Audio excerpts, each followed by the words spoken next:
As a Appreciate slight, it. I only have one slight disagreement. I agree with 99% of what you say, but I used to think like you on the whole tricking is simping thing until I got a little older. And I was like, I started thinking like, maybe we need to rethink this as black men, you know. And I'll give you two reasons why. Two big reasons, okay? Sure. One reason is that when you look at prostitution, which tricking is, it's arbitrary when you really think about it, in my opinion, right? You know, you pay either way. If you get with a girl, she's with you for a small part because of her financial status. So, you know, women, when they get with you, in the back of their mind, they're always debating how much money you're going to make in the future. Can you support her? That's prostitution too. So why are we getting on these guys that are more upfront about it and not getting on us when we take girls on dates, we court women, we buy fancy cars so they can see our earning potential? It's all prostitution. Even marriage has been called soft prostitution. I mean, if you're married and you lose your job, your wife's not going to stay with you for more than a couple months if you're not out there really trying to get, you know what I mean? So I'm very conflicted on that. I've never paid for it, but the older I get, I'm in a relationship now. I'm engaged. So, you know, this is just Okay. hypothetical. Okay. But let's say in the future, if I get divorced and I'm an older guy, you're going to lose your looks at some point.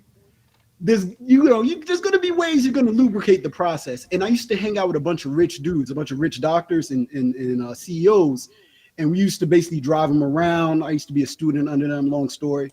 But I would see that some of the most respected men in society were doing this. And a lot of times they did it just for practicality reasons. So they wouldn't get a false rape accusation, because it's very dangerous for these men to be dealing Since with we're women. on these platforms, let's try to Okay, shorten the verbiage as far as the R word. Let's say right, grape. As far great. as the P word, let's just say um, uh, Kitty. sex work. Okay. S Yeah. work and great. A lot of the most respected men in society do this out of practicality. And I know you once mentioned it won't give you dignity, but you know, I found that looking at how they interacted with these girls, it was actually very respectful. You know, I think a girl respects you less when you're broke and you're just doing it off the strength of, you know what I mean? So that's all I gotta say. Like All right, cool. practicality. Got a question for you. So, well, one, here's a statement. There are words, and words have meanings, and words that it's a definition to the word. So, prostitution means a direct exchange of income for an exchange of the woman's sexuality. That's what that is. It's direct. It's a direct exchange. So, here's a question. What's the difference between something that's indirect? I think it's a matter of degree.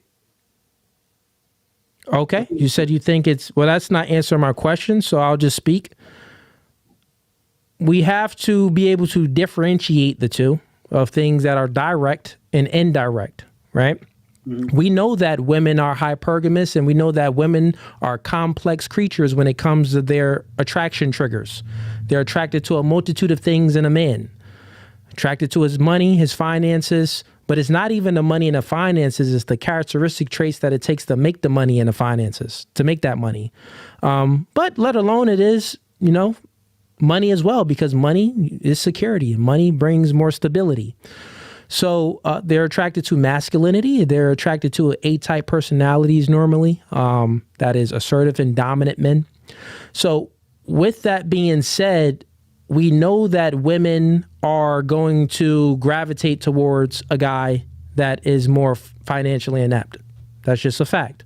We know that even if the woman is, you know, maybe being courted by multiple men, we know that she's going to be looking like, does he have his stuff together? He doesn't, right? But we also know that if you are a dork, but you got money, you're still a dork. Like, money doesn't make the man. There's more things important than money. And I think women innately know that as well. So even though women are hypergamous, most women don't actually prioritize their hypergamous nature. You know what they prioritize? Yeah, I know what do you think they prioritize? It's one word. In my opinion, they prioritize the connection. They prioritize how attracted they are to you. They prioritize I got you. how they make them feel. I got feelings. That's the word. Yeah.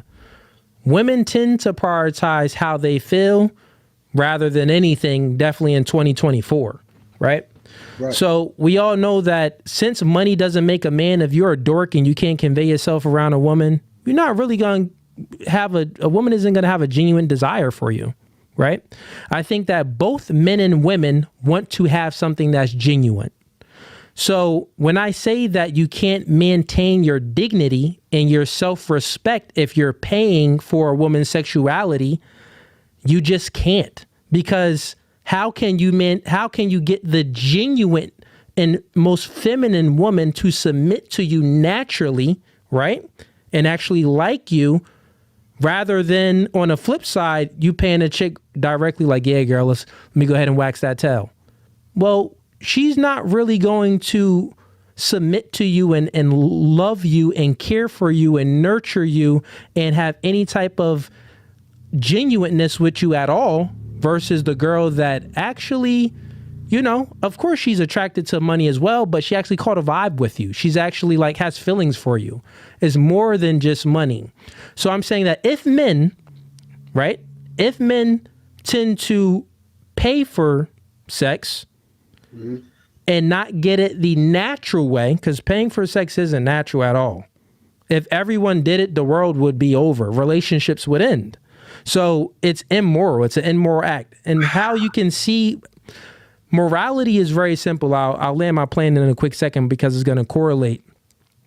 Morality is like this. If everyone adopted certain characteristic traits, would it be good for society or bad for society? That's how you measure morality. So if all men and all women adopted what you're saying, that we should just be out there, men should be paying for box and women should be doing sex work, it wouldn't be bad. It would be bad for society. So that means that it's an immoral act.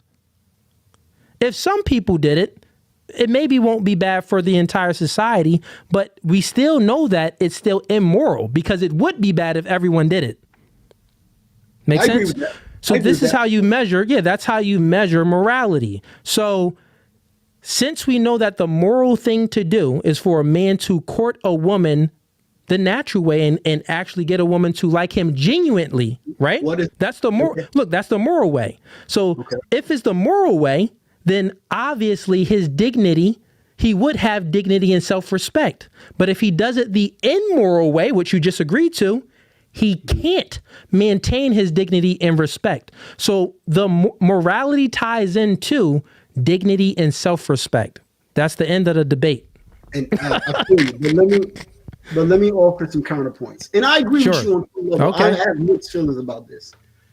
What I'm saying, one, these dudes, these high value, I hate using that word high value. These guys with higher incomes, they're not looking for dignity. They're not looking for dignity from some 25-year-old thought, right? So real quick. They have enough respect for society. I got you. Look, real quick. Saying that men aren't doing this is not an argument. The argument is, should men ought to do something versus should men not ought to do something. Now, we both agree. You agree with my moral claim that it will be immoral. Paying for sex is an immoral act because if everyone did it, it would be bad for society. So that means that it's immoral if one person does it. It's just like if you're gay. If everyone, real quick, let's just flip the example. If everyone was a homosexual, women was sleeping with women, men was sleeping with men, it's bad. We know it's an immoral act because we wouldn't be able to procreate. The world would be gone, right? So that's how you measure morality, right? And morality is tied into respect and to dignity. It's tied into there. But go ahead. Here's the thing, Cooley. So check it out. How is modern marriage is essentially prostitution. The women. Let me explain why. Look at the ring. Wait. All right. The ring is expected to be 3 times your monthly salary.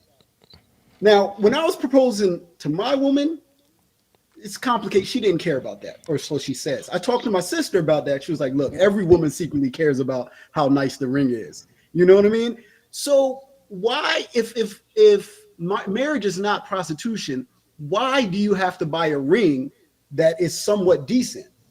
It's because on some level, marriage is prostitution. Women always consider the amount of money and what they're going to get from you. Now, we don't like to look at it as prostitution because we have such a bad connotation for what prostitution is, but your ability to provide financial resources is a huge reason a woman will be with you long term. Now, she won't be with you short term. Yeah, she doesn't care about that. But if she's going to think about long term stability, best believe the car you drive, your career, all that stuff matters. That's prostitution, man. Yeah, man. So like I said, we got to go back to what is marriage? Marriage is biblical, right?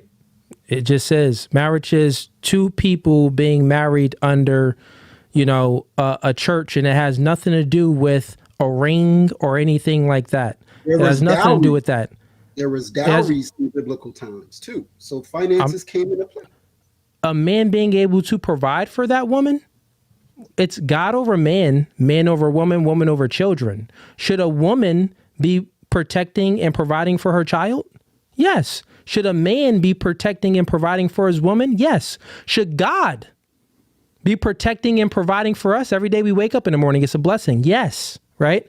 So that part of the dowry, that's just the natural order of things. Right? So as far as an actual ring, and we're talking about it has to be 3 times the man's salary or whatever, you stated, I get that, but that isn't the natural way. You could say that that's the modern way of how people would, be married. And it's degenerate currently right now anyway, even with the laws is degenerate. It doesn't benefit the man. It only benefits the woman.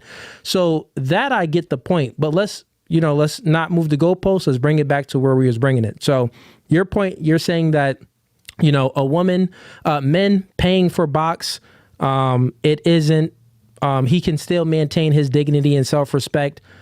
Do you concede on that point with since is not moral, right? Then how can he maintain his dignity and respect? Do you concede on that? I concede. I see what you mean by you saying it's not moral. I can concede on that. Got it. So, okay. So since you concede on that, man, I would tell you influence creates thinking and thinking creates behavior. You have to be mindful of what you're speaking about and who you're influencing, right? So let me finish, right? You are coming on a stream and you saying that, well, it's okay for men to pay for box. You're trying to influence, we got thousands of people who's going to see this. So influence is the most powerful force. Besides, physicality, mental influence is the most powerful force. And what we speak creates thinking, and that creates behavior in ourselves and in other people as well. So I would just recommend that, man, we don't want to influence people to do anything that's immoral. No, I'm not trying to influence. I'm just saying that I'm just offering a different perspective. Because trust me, I used to think like that when I was here. But here's the thing, man. Would you concede that if a man lost his job, there's a timeline on how long the woman would stay with him? Well, I can see that there's a timeline on how long the woman would stay with him. Yes, because women are hypergamous. That's in their nature, right? Now, would you concede that if a woman lost her vagina, that there's a timeline on how long he would stay with her?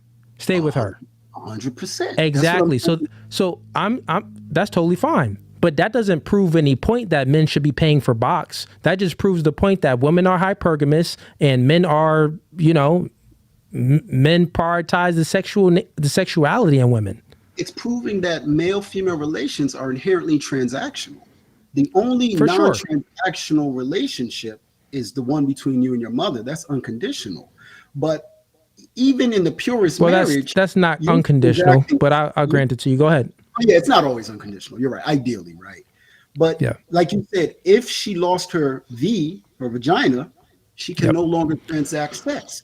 If you lost your job, you can no longer transact providership. So Yeah. what is essentially the inherent difference between the guys that skip the whole process and give the providership and she gives the vagina right away? I'll just give another analogy. It's about the indirect and direct, right? Let's talk about murder. You have different degrees of murder, right? You have, third degree, first degree, second, third degree. So if you go ahead and drive in a car and you drunk driving and you end up killing someone, all right, like, that's bad, but it isn't as worse. It isn't as what would be worse is the guy that walks into someone's house, ties up everyone, and shoots them all. Do you get what I'm saying? So that's directly killing someone. The other one is, oh, you killed someone, but it was indirectly, right? So you get a shorter sentence for it. The other one, you get a longer sentence for it. Like, we know the differences between things, and that's what you have to think about when you're speaking of a man paying for box. Like, a man paying for box is direct. Come on, like, what the freak? That's compared to a dude walking into a crib and tying up the kids and a woman and, offing everybody. You get what I'm saying? So when you look at the indirect and versus direct, then that's when you can truly see the difference. And also when you look at the morality, that's when you can truly see the difference. And then you won't even be thinking that it's a good thing for a man to be paying for box. You'll be like, this is stupid. Not only that, money is just stored time. Money is stored time because you take your time to make money, so it's stored time. So men like to make the logical argument of saving time, so they're going to pay for money. No, you're not.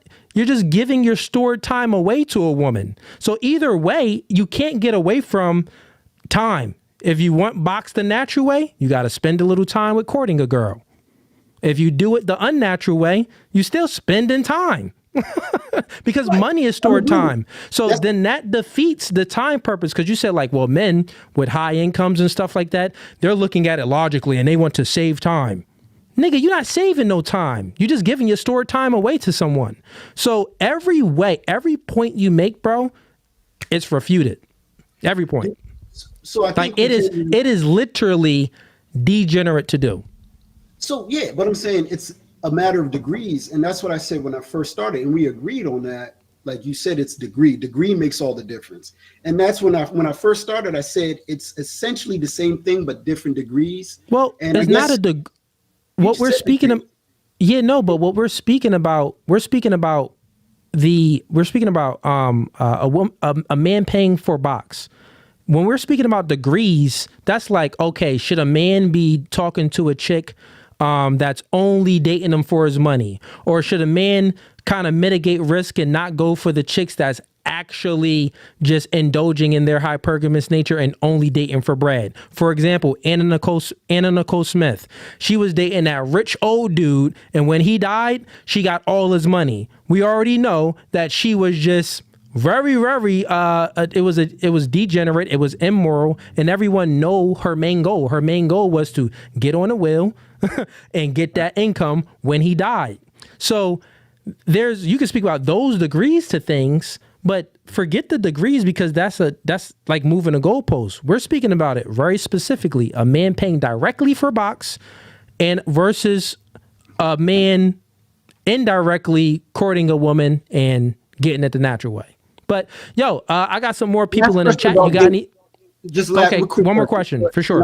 Do you think it's right for a man to take a woman on a date and pay for her dinner? Because back in the day, they used to think that dinner was a form of kind of prostitution. They had laws against it because they thought dinner dates and that form of courting was prostitution. What do you feel about that? When you take a man, a man take. Well, I mean, back in the day, what culture was that? The U.S. in the 1920s. Seriously, they had laws against that. They looked at traditional dating, where you take a woman out and pay for her dinner and buy her flowers and all that. They looked at it as prostitution. They did. Well, it could. I have to look more into the history of why that could be. It may not. I don't think it correlates to. Well, they see it as prostitution. I think that it will. If I'm thinking about it logically right now, I would think that it correlates to a woman and the man, that relationship, like, think about it. Like, it was harder for them to know, like, because it wasn't cell phones and stuff and like back then. So it was harder to know if the man is actually paying for box or if it's actually something, genuine out of this exchange of a man taking her out, right? That's why I would say that maybe they put that law in place because maybe prostitution was so crazy and going so rampant. There was like, wait. We don't know who's doing what. So no taking a chick out on a date.